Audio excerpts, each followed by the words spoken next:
How's it going, everyone? And welcome back to my manga review for Kaiju number 8. And this is going to be chapter 7, the last chapter of the Tankobon. So I wanted to get out of the way first whether I'm going to continue Kaiju number 8. Right now, I don't think I will for the foreseeable future. Maybe I might do it later, but right now I kind of want to move on to a different manga, maybe, because the story. Well, let's review the chapter, then I'll tell you my thoughts afterwards. So, the chapter starts off with no cover page, no title, no nothing. It starts off with Kafka and Reno. They're just sitting down, and they're just kind of laying down, just figuring out like, oh, like in this what's it called, the event, I would say, the round just ended, and so as they're doing this, um last chapter, I don't know if you remember it, but what's this girl's name again? Uh, Kikuro. She was shot right in the heart. However, she got the she got her suit to make sure to get all of her defenses to her heart, so she just wouldn't die. So she notices that this kaiju that attacked her was given orders by another kaiju, and the kaiju starts like saying, hey, you're doing good, right? And she's like, what the hell, this kaiju is talking, what the hell's going on here, right? And the kaiju turns around and says, okay, now you can chew her up and eat her, basically. And headquarters is seeing this. The second division commander and Hashina, the Kafka's like childhood friend, basically is like, oh, we have to go and take this thing down now. So as this is going on, Kikuro is kind of like, damn, like, I don't want to die right here, basically. And she gets flashbacks of her father, basically saying, you must be perfect for the sake of this nation. And Kikyo is basically like, yes, I'm going to be perfect. And she has like a patriotic moment where she starts, trying to take this kaiju down, basically. And we start getting a backstory of her. And we get to see that she was at the top of her class. And to her father, um, this was just like, just how it should be, basically. This is nothing new. You're going to be the best and nothing but the best. And that's all there is to it. So in he also says like you have to be the best for your country and for your late mother. And he's kind of projecting. I understand, like, hey, like, yeah, be the best you can be. And also, I forgot to say, he also says, never stop moving forward. I understand the message he's trying to convey, but of course, like, this is like a very toxic way to convey the message, which is interesting to say the least.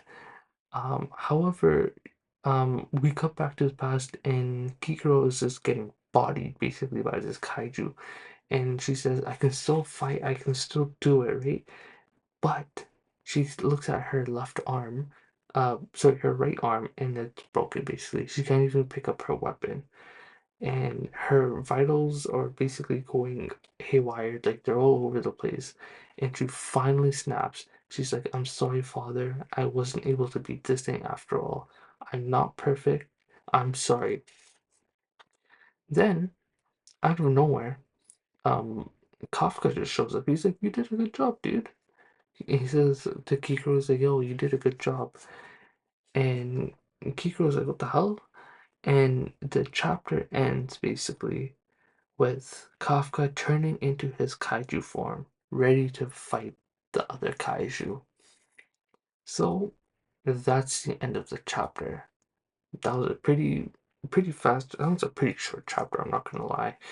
4 minutes in, and we're already done the chapter. Um, I feel like if we continue on to like chapter 8, I feel like then Kafka is probably gonna body this kaiju or whatever because his kaiju powers are pretty bulky himself, right?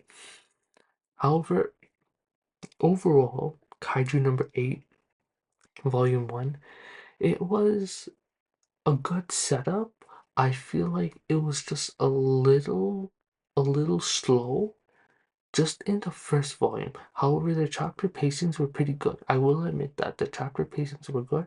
I feel like if there was a little, I feel like if chapter 8, I have no idea what's in chapter 8, but if I feel like chapter 8 was in Kaiju 8, then it would have been a little more, it would be a little bit more better. So then we could see what Kafka's doing and how the world is going to react to seeing a kaiju and a human be put together.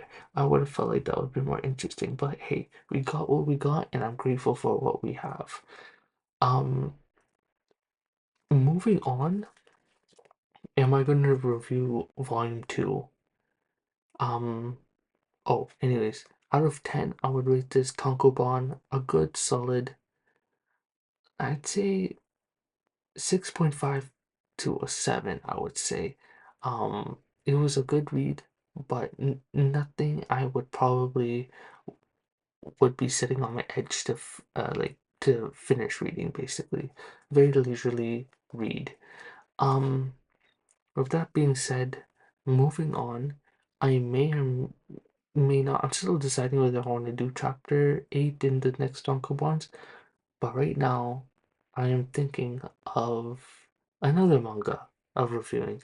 I might make a separate video on that because I don't want to take away from this video, but I might change mangas up and do another Friday review, but I will make another video, another update video on that. But anyways, thanks for watching, everyone. Thanks for sticking out to the end of this series for Kaiju 8. Maybe, hopefully, I start reviewing it again, but up until now, we'll see about that. So anyways, guys, hope you enjoyed the chapter. Like, comment, subscribe if you did. Tell me what was your favorite part of volume 1 of Kaiju number 8. I'd love to hear it. Anyways, guys, take care, and I'll see you next week.